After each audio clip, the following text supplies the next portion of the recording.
Some stories of courage are so profound they echo for centuries. In India, there's a day dedicated to one just like that, a day that honors two of the nation's youngest, and I mean youngest, heroes. So today, let's get into the story of Veer Bal Diwas. So every single year on December 26th, the entire nation of India kind of pauses to remember a sacrifice that is, well, it's almost unbelievable. What makes this story so powerful isn't just the incredible bravery, but the truly astonishing age of the ones who made this ultimate sacrifice. We're not talking about seasoned warriors here. The heroes of this story were just children. All right, so to really get a handle on the power of this day, we've got to look at what it actually means in India right now. Let's dive into what it is and how it's celebrated today. Okay, so officially, Veer Bal Diwas is a national day of observance. It's all about honoring the Chaar Sahibzade, which literally translates to the four sons of the 10th Sikh Guru, Guru Gobind Singh Ji. It's really a day set aside to remember their incredible courage and their supreme sacrifice. Now, while all four sons are absolutely revered as heroes, this particular day, December 26th, has a laser focus. It's specifically about the martyrdom of the two youngest sons. So who were these two young princes and what exactly is their story? Let's find out. To get that answer, we need to rewind the clock.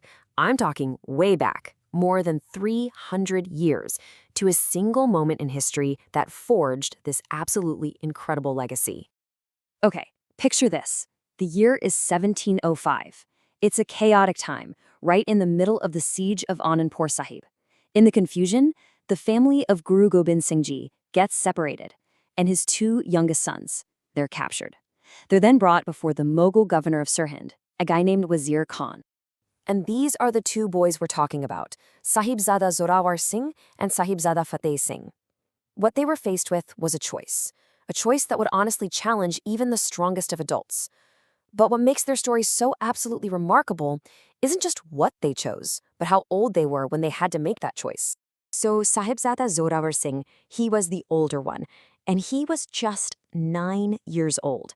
I mean, let that sink in for a second. 9. And his little brother, Sahibzada Fateh Singh, was only 7. 7 and 9 years old. Can you even imagine two little boys standing in front of a powerful governor with their entire lives hanging in the balance? And this right here, this is the heart of their story. It goes way beyond just being captured. It's all about the impossible choice they were given. You could call it the ultimate test of their faith. So there they are in front of the governor, and they're given an offer. They were promised everything a person could want: riches, a safe and easy life, the whole shebang. But of course, there was a catch, a huge one. All they had to do was give up their Sikh faith. Their response? It was completely unwavering. They didn't hesitate. Despite being just kids, they refused. They chose their faith, their principles, over their own safety. They simply would not bow to that kind of persecution. And the punishment for their defiance, it was just horrific. The governor, Wazir Khan, was furious. He sentenced these two little boys, again 7 and 9 years old, to be bricked alive. Their sacrifice was actually part of an even bigger family tragedy. Their two older brothers, Sahibzada Ajit Singh and Sahibzada Jujar Singh, also attained martyrdom that very same year fighting in the Battle of Chamkar. So when you put it all together, the four brothers are remembered as the Chaar Sahibzade, which is just so fittingly translated as the Lions of Faith. Okay, so that brings us back to the present. It's a huge question, right? How does this incredibly powerful story from way back in 1705 connect to the India we know today? And how did this specific act of martyrdom become an official national day of remembrance? Well, it's actually a very recent development. It was in 2022 that the government of India officially declared December 26th as Veer Bal Diwas. This move really cemented their story into the national consciousness, making sure it would be remembered for generations. And to give you a sense of its importance, at a recent event, Prime Minister Narendra Modi really captured their impact perfectly. He said, "Their bravery shook the very existence of religious fanaticism." Wow, that quote just says it all, doesn't it? It really underlines the enduring power of what they did. In his speech, the Prime Minister basically drew a straight line from their sacrifice hundreds of years ago to India's goals for the future. He talked about their story as an inspiration for young people today, for Gen Z and Alpha, to build what's called a Viksit Bharat, or a developed India, one that's free from what he called mental slavery. So, how does the country actually observe this day?